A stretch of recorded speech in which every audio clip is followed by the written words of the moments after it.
Será que dá para avaliar os alunos sem usar uma prova e usando só mapas conceituais? Oi, eu sou a Adri Toigo, doutora em biomecânica pela Universidade de Burgos, lá na Espanha, e hoje eu tô aqui para te ensinar quais são os critérios de avaliação possíveis para que tu possas avaliar os teus alunos sem aplicar uma prova e usando os mapas conceituais. Mas se tu ainda não é inscrito nesse canal, já te inscreve, deixa teu like e... Produção, roda pra nós a vinheta!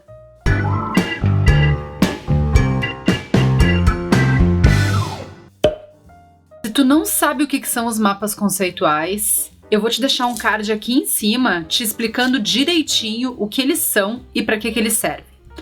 Muito bem! Teu aluno chegou dizendo que aprendeu comigo a usar os mapas conceituais e, inclusive, ele está usando o CMap Tools para deixar mais bonito. E tu ficou na dúvida, mas será que eu consigo usar essa ferramenta também para avaliar? Bom, se tu não sabe como usar o CMap Tools, também vou te deixar um card aqui em cima. Tu dá uma olhadinha lá e depois volta aqui pro vídeo.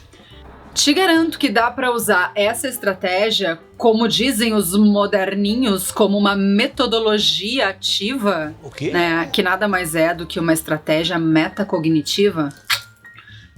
E também dá para fazer dessa estratégia uma forma de avaliação. E é sobre isso que nós vamos falar no vídeo de hoje. Me acompanha que eu vou te mostrar como. Olha só, não tem uma fórmula mágica para fazer isso e nem um método que seja assim, ó, o certo e o errado no mapa conceitual. A ideia do mapa conceitual não é essa. O que eu fiz foi uma proposta de usar essa ferramenta dentro das várias outras propostas descritas na literatura para que a gente possa acompanhar o raciocínio dos nossos alunos e verificar se o que eles estão te dizendo durante uma apresentação de trabalhos tem ou não a ver com aquilo que o consenso da comunidade científica está preconizando.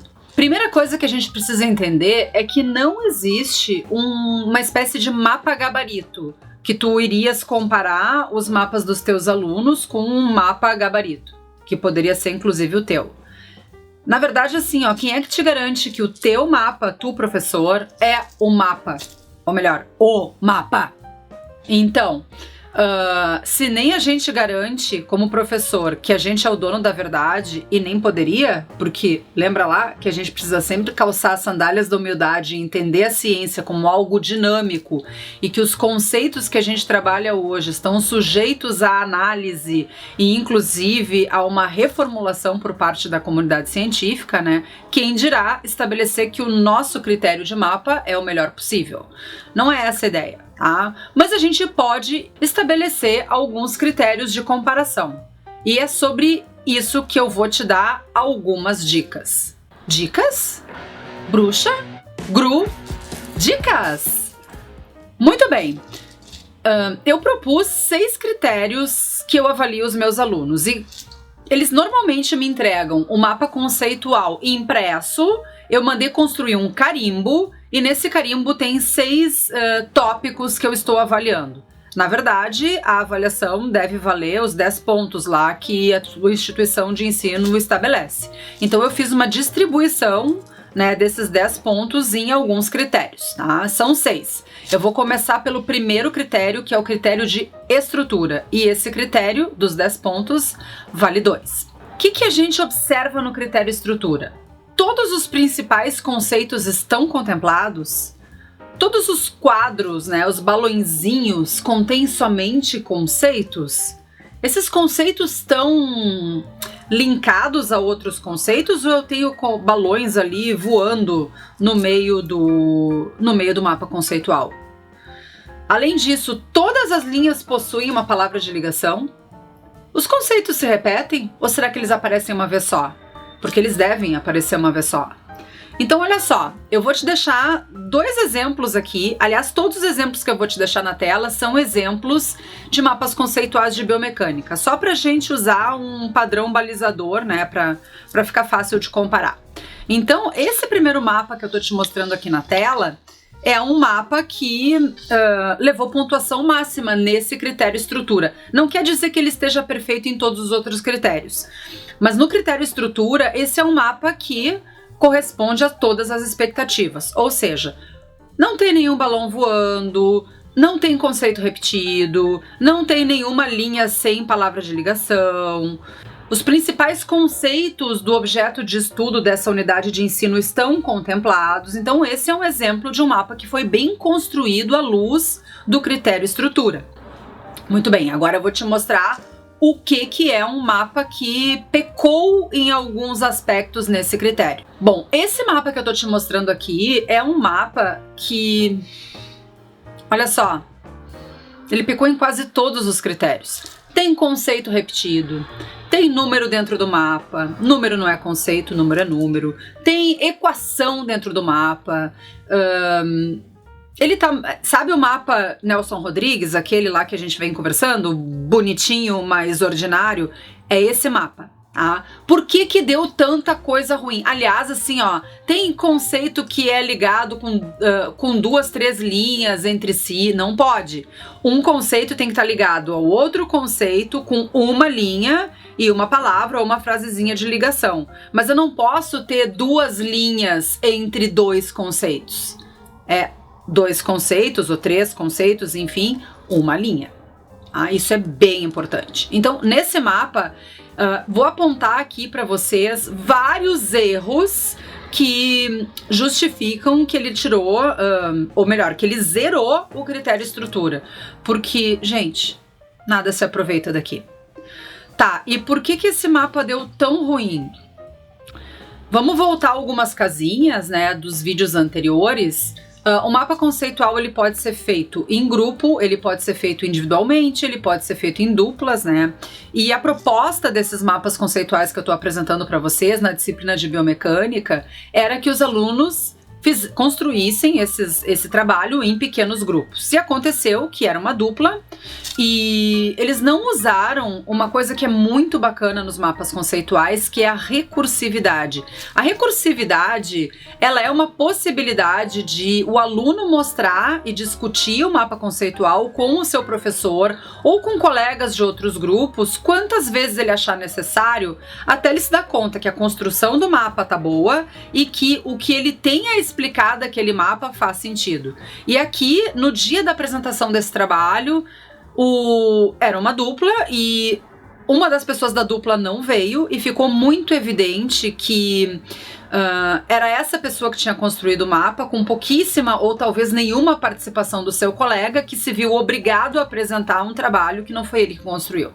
Então, além disso, além da construção do mapa ter fragilidades, e foi um mapa que não foi apresentado para a professora antes, para que a professora tivesse a oportunidade de auxiliar esses estudantes, né? Chegou na hora da apresentação e fail, né? Deu ruim, foi assim, ó, melhor não comentar. Muito bem, vamos passar para o próximo critério. O segundo critério é o critério de proposições. As proposições são as unidades de significado que são construídas quando a gente liga um conceito no outro e põe ali no meio uma palavrinha de ligação, uma pequena frase. Então eu vou te dizer o que eu observo quando eu estou avaliando este critério. Em primeiro lugar, se essas proposições elas expressam uma relação verdadeira entre esses conceitos, ou seja, se o meu estudante ele compreendeu o que um conceito tem a ver com o outro. E olha só, no mapa conceitual a gente não precisa colocar uma relação quando um conceito não tem a ver com o outro.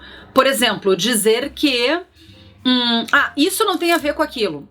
Não precisa. Se não tá ligado, é porque não tem a ver. Mas quando tá ligado, eu tenho que dizer o que tem a ver e isso tem que estar expresso de uma forma correta.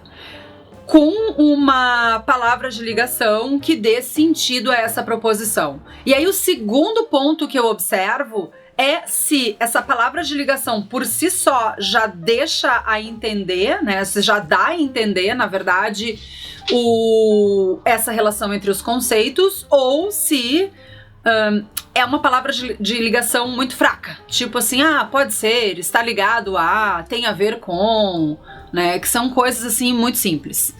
Só que aqui eu quero chamar a atenção para um aspecto que também é muito importante. A parte mais difícil do mapeamento conceitual é justamente escolher boas palavras de ligação. Em todas as áreas do conhecimento. Não é só na biomecânica, não é na educação física como um todo, em todas as áreas do conhecimento é difícil encontrar boas palavras de ligação. Eu vou te deixar no box de informações um link com trabalhos que eu já desenvolvi sobre esses aspectos, né? Sobre como usar os mapas conceituais e quais são as dificuldades dos alunos ao traçar os mapas conceituais. E aqui tô falando do ponto de vista bem metodológico. Então, se tu tiver curiosidade, chama esses artigos, né? Que eles vão te dar uma boa base para entender melhor do que a gente tá falando. Fechou? Muito bem, então vamos para os exemplos. Aqui eu tô te dando um exemplo de um mapa conceitual que foi muito feliz nessa questão da escolha das palavras de ligação por parte de quem o traçou. Então, se tu observar nesse mapa conceitual, ali tu vai ver que a gente poderia, sem a explicação do aluno, entender o que ele queria expressar quando ele construiu aquele mapa. Tá? Então, as palavras de ligação, elas estão muito claras e muito bem escolhidas. Por outro lado, esse outro mapa que eu estou te deixando na tela agora, não é que ele esteja incorreto. As palavras de ligação, elas não estão erradas, mas elas são pobres. Esse é um mapa que obrigatoriamente precisaria de uma explicação. Ele não é autoexplicativo.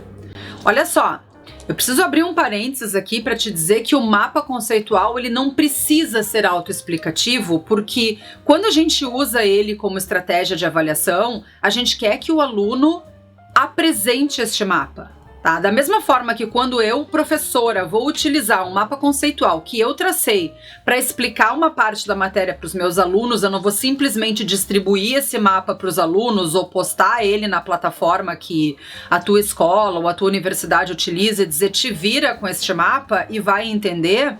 Eu não vou fazer a mesma coisa com o meu aluno. Ele vai produzir o mapa conceitual e depois ele vai me apresentar o mapa conceitual. E isso pode ser de duas formas. Pode ser de maneira oral, que é a que eu prefiro, e pode ser também de maneira escrita, né? Se a gente quiser treinar a escrita do nosso aluno, a gente pode pedir para que ele trace o mapa conceitual e depois nos apresente uma explicação por extenso e por escrito, na verdade, né, desse mesmo mapa. Então, achar essas palavras de ligação é um desafio em qualquer etapa da escolarização.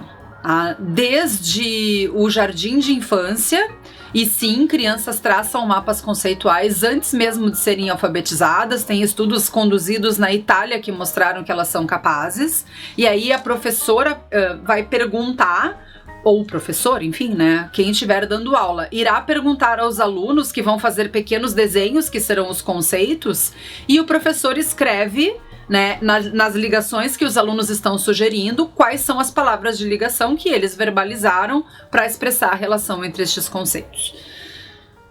Então, é possível fazer desde o jardim de infância até os níveis mais avançados da escolarização, mas te alerto que esta é a parte que os teus alunos mais terão dificuldade, encontrar boas palavras de ligação. Vale lembrar que esse critério proposições é um critério que também vale 2 pontos na totalidade dos 10 da apresentação desse trabalho. O próximo critério chama-se hierarquia. Nesse critério, nós professores estamos avaliando a capacidade do nosso aluno de entender quais são os critérios mais abrangentes, aqueles que contam de uma forma mais geral do que está sendo falado nessa apresentação, e quais são os critérios mais específicos. Como é um critério que é relativamente fácil para os alunos determinarem, esse é um critério que nos 10 pontos vai valer 1. Tá? Então, o que a gente observa tão simplesmente se a gente consegue perceber quais são os conceitos mais abrangentes e quais são os conceitos mais específicos. Aqui na tela tô te mostrando um exemplo de um mapa conceitual que consegue expressar bem essa hierarquia de uma forma muito simples. Notem que os autores nem usaram escala de cores. Eles simplesmente mudaram a forma do balão, usaram a estratégia do negrito. Nem sempre é necessário fazer um mapa colorido, enfim. Um mapa simples, mas bem traçado, pode ser um mapa campeão, um mapa super bem feito e que cumpriu a sua função de mostrar para o professor o que o aluno entendeu de fato daquela unidade de ensino. Agora, esse segundo mapa que eu tô te deixando na tela, já é um mapa que ele é um mapa muito bem traçado do ponto de vista de outros critérios, mas ele perdeu esse ponto na hierarquia, porque a gente não consegue perceber dentro dele quais são os conceitos mais abrangentes e quais são os conceitos subordinados. Então, infelizmente, esse mapa acabou perdendo pontuação, né, em função da falta dessa hierarquia, que no processo de conceitualização é bem importante.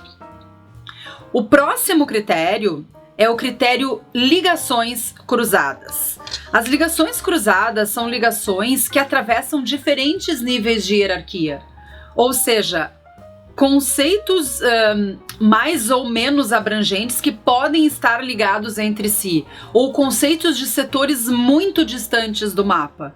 Essas ligações são ligações que expressam uma profunda compreensão dos conceitos por parte de quem traça o mapa conceitual.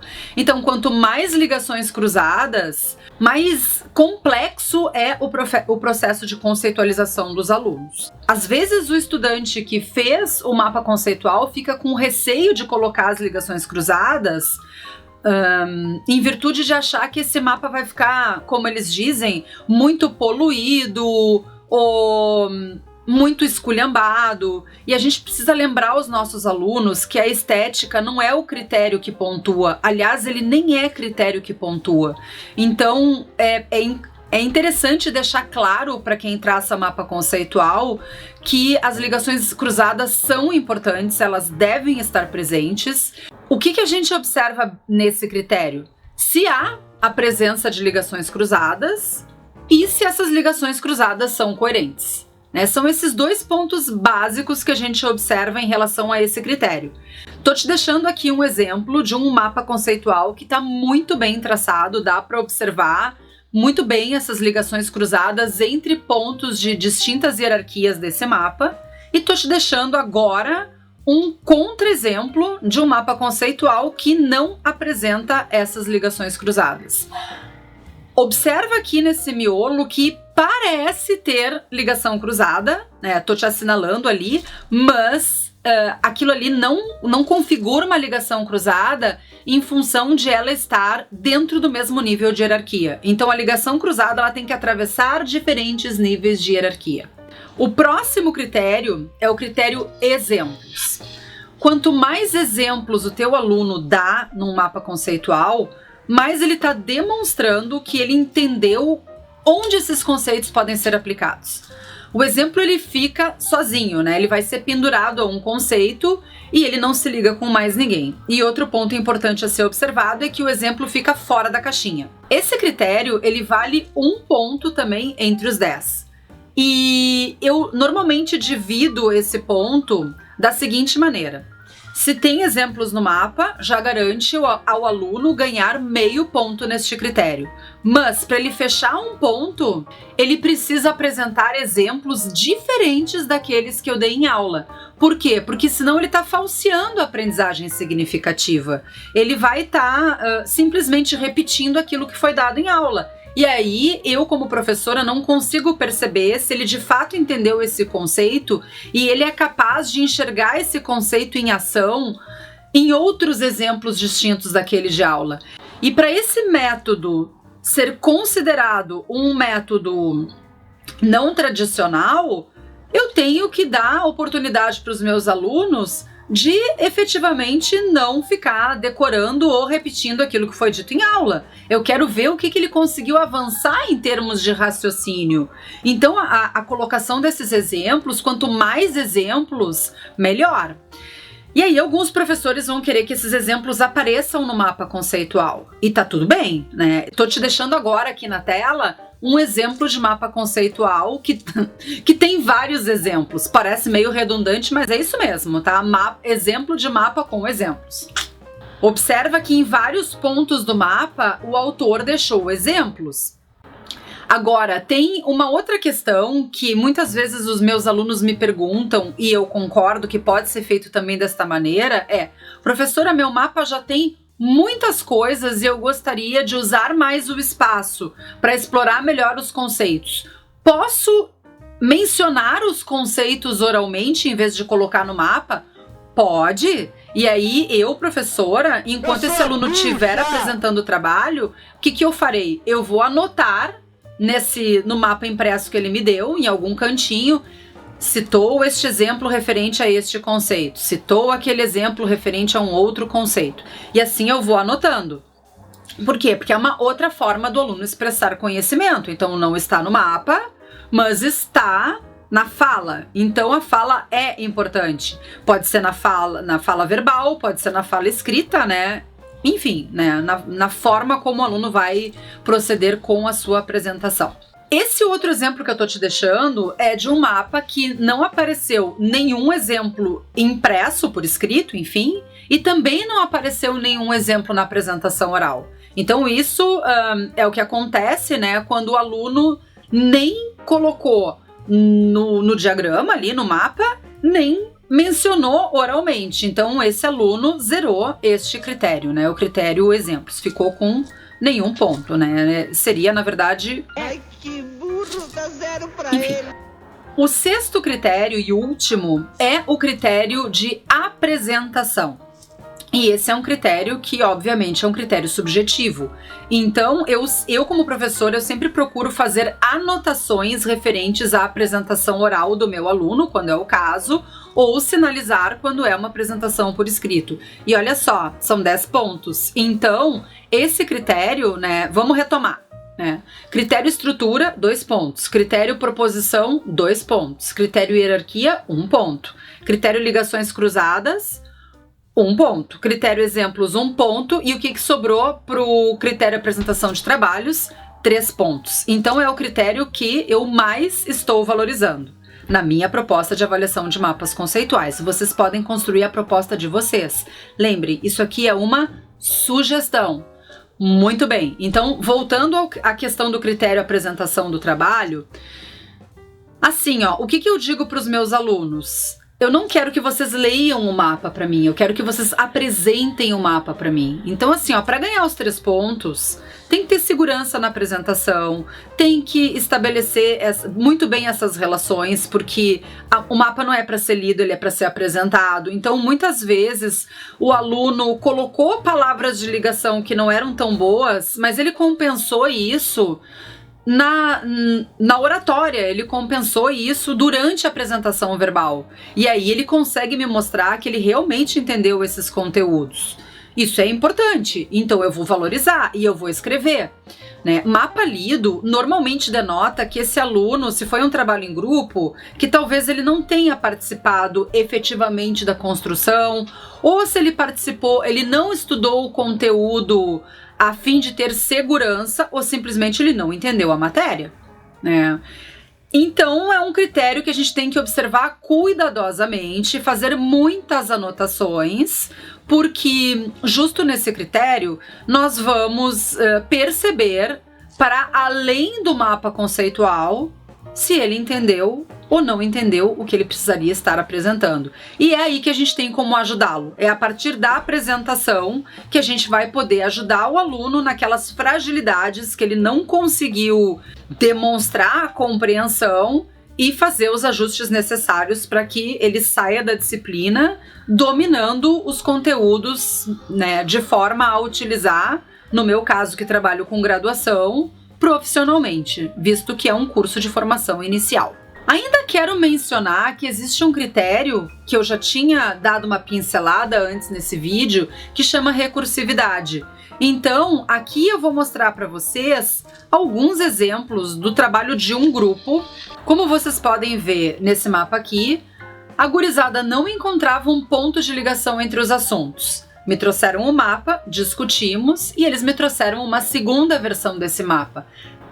A terceira versão que os alunos me trouxeram já era uma versão muito mais elaborada e já com todos os ajustes necessários, não só porque receberam a orientação da professora, mas também trocaram ideias com colegas de outros grupos e já tinham uma visão mais ampla do conteúdo, porque foram passando aulas e eles foram aprimorando os conceitos a partir de novos esclarecimentos, de novas leituras e de novas explicações. Então esse critério recursividade, ele é uma possibilidade muito interessante no uso dos mapas conceituais, que, por exemplo, numa prova é impossível, porque se eu for dar aquela espiadinha na prova do meu colega ali com o meu rabinho do olho, isso chama cola, e cola, a menos que seja uma prova com consulta ou uma prova em, sei lá, em duplas, isso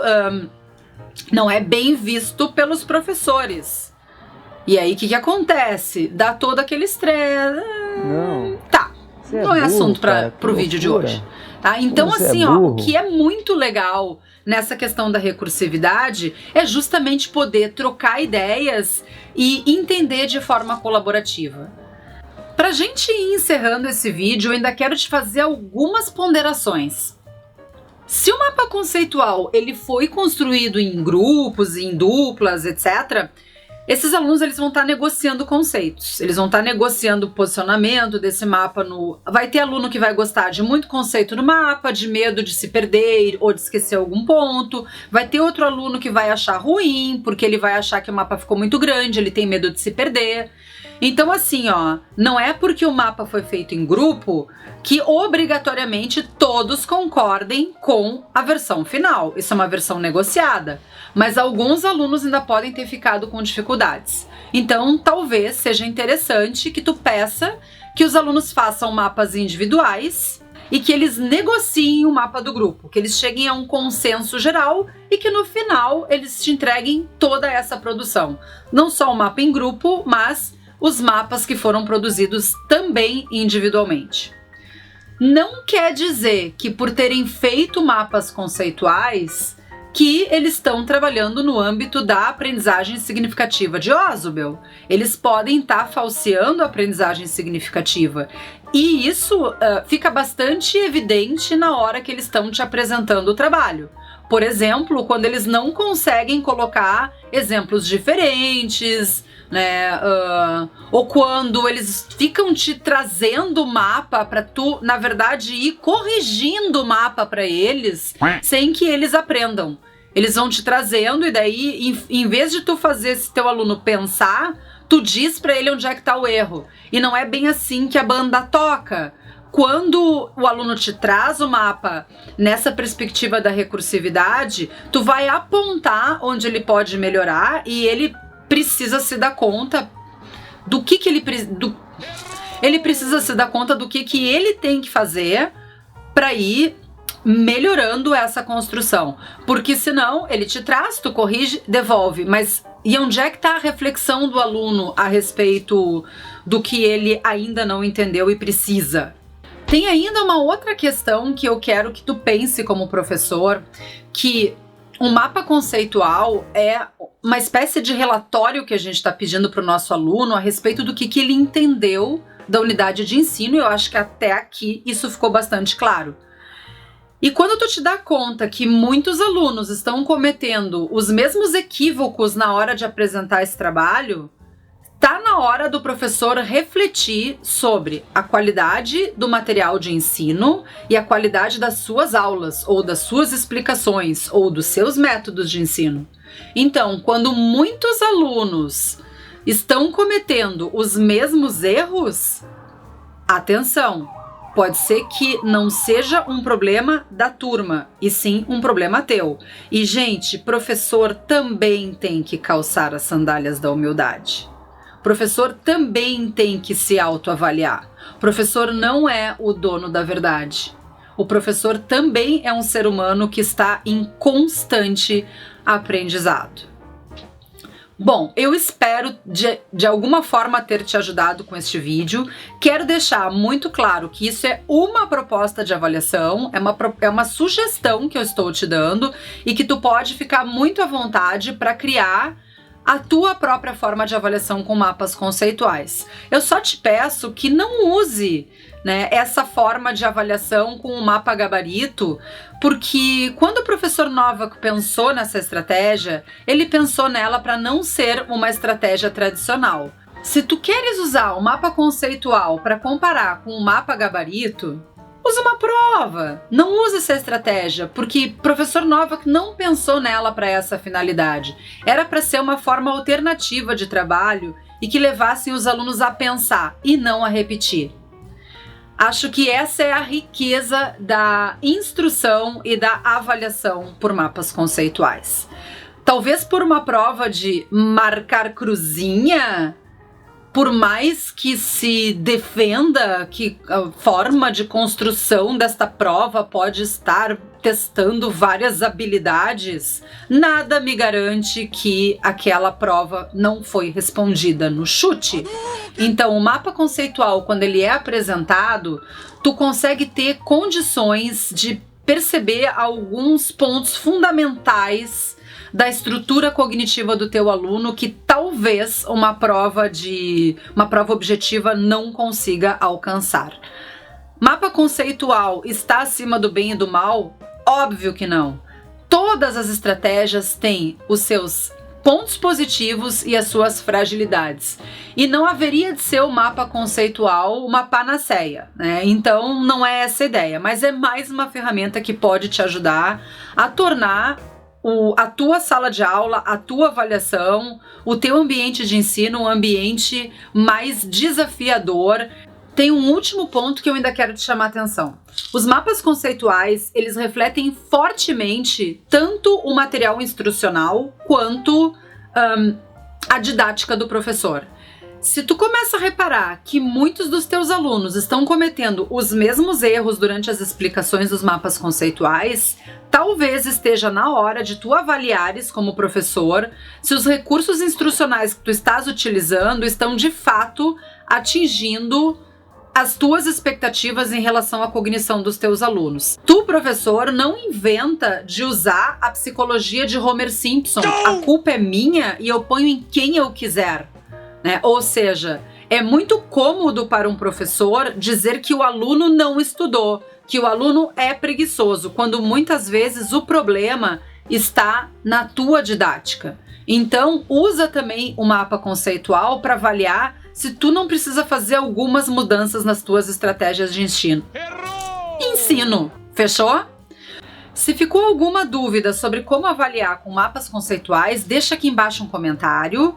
Se tu gostou do vídeo, compartilha com os teus amigos, te inscreve no canal, ativa o sininho para ficar sabendo sempre que a gente postar um vídeo novo.